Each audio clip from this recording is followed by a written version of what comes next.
Mehta. I'm a consultant gynecologist. I have a lot of interest in youngsters and their problems, and I shall talk to you about some of the problems I encounter when I meet youngsters who come to me for advice.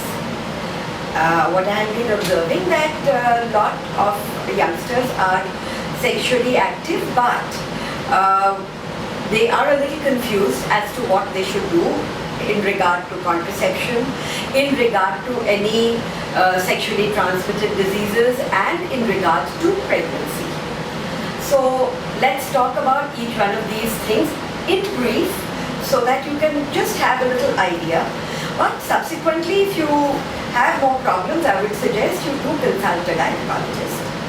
As far as contraception is concerned, young people these days have many options. Of course, they are aware that they can use the condom, and of course they can use the contraceptive pill.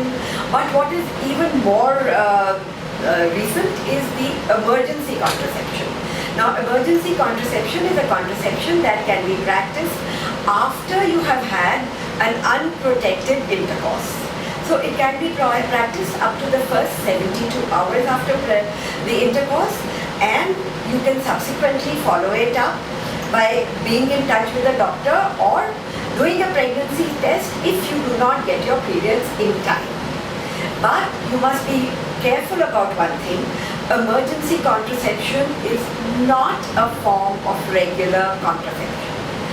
Too many emergency contraceptive pills in the same cycle are bound to give you a hormonal imbalance.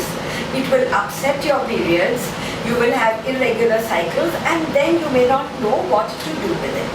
So I would suggest that the emergency contraception should be used just as its name suggests. Very rarely, only in cases of emergency. This should be followed up by a regular contraceptive pill. So that's in short about emergency contraception. The next is about some of the infections that you may encounter due to sexual activity. The commonest infection is by and large vaginitis, which may give you burning in passing urine, which may give you frequency of micturition, and this is more likely to happen at the onset of sexual activity.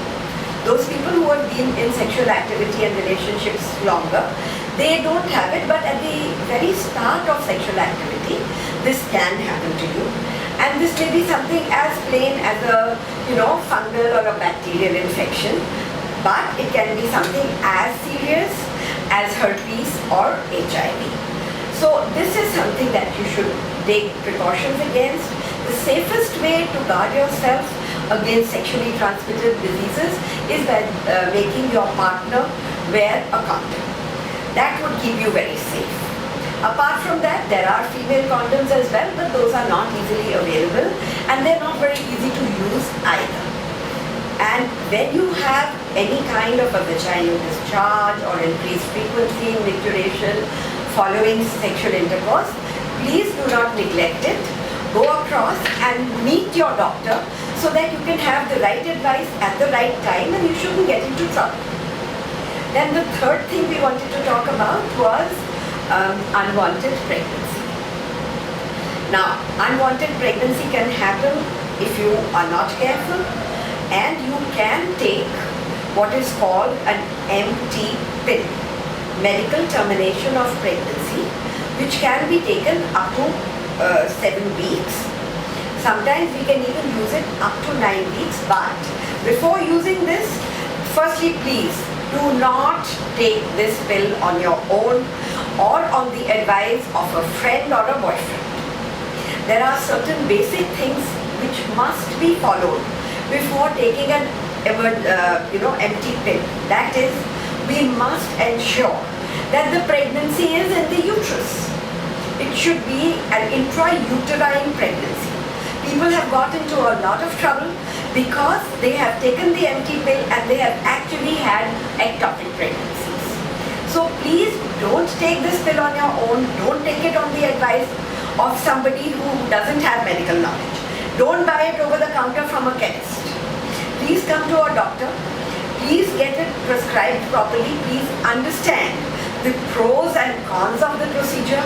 Please understand when to come back to a doctor and then only go ahead and take it. If you take it safely, you will not have problem in subsequent childbearing. But if you are careless with this, you can land up into serious trouble. I wish all of you well and a good health.